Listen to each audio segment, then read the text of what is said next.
খুব চলছে এই ট্রেন্ডিংটা ভিডিওটা। মুড়ি ভাজা হচ্ছে প্রেসার কুকারে, সবাই যখন ট্রাই করছে তাই ভাবলাম আমি একটু ট্রাই করি।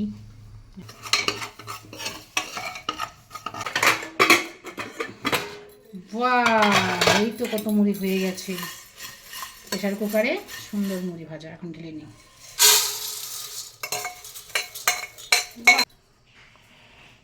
গুড ইভিনিং সবাইকে।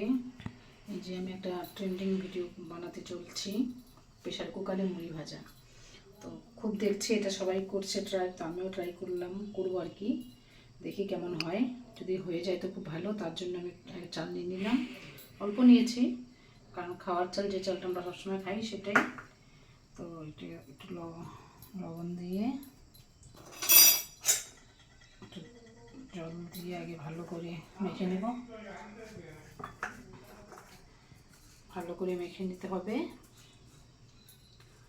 ভালোই হলো, প্রেসার কুকার যদি হয়ে যায় তাড়াতাড়ি হয়ে যায় খুব, এটা খুব দেখছি। তো দেখি কেমন হয় আমার মুড়ি ভাজা। তাহলে তো ঘরে বসে থেকে এখন মুড়ি বানিয়ে ভেজে খেতে পারবো। আর আমি তো জানি মুড়ি ভাজতে অনেক ঝামেলা, বাড়িতে ভাজতে হয়। আমার মাকে দেখতাম ছোটোবেলায়, খুব সুন্দর মুড়ি বানাতো। এটা আমি ভিজিয়ে রাখলাম কিছুক্ষণ। এই যে হয়ে গেছে 10 মিনিটের মতো। তারপর আমি এখন প্রেসার কুকারটা বসিয়ে দিয়েছি। এখন আমি চালটা ঢেলে দিব।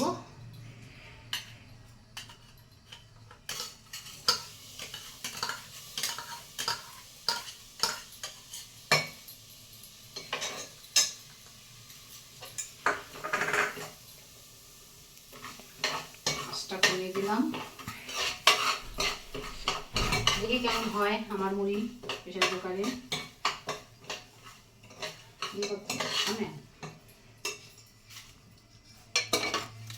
ভালো করে নেড়ে চেড়ে নিচ্ছি।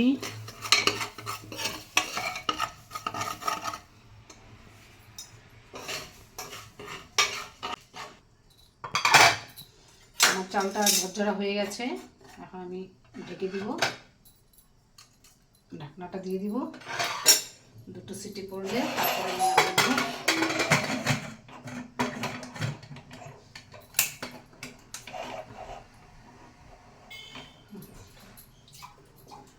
এই যে এখন আমি গ্যাসটা অফ করে দিব। দেখি কেমন হলো আমার মুড়ি। ও মাই গড, সব ফুলে গেছে। মুড়ি তো হয় না, তার মানে এগুলো সব। এই যে আমার মুড়ি চাল ভাজা হয়ে গেছে, ভেজে এটা খেয়ে নেব। চাল ভাজাও ভালোবাসি, যত সব মানুষের কথা।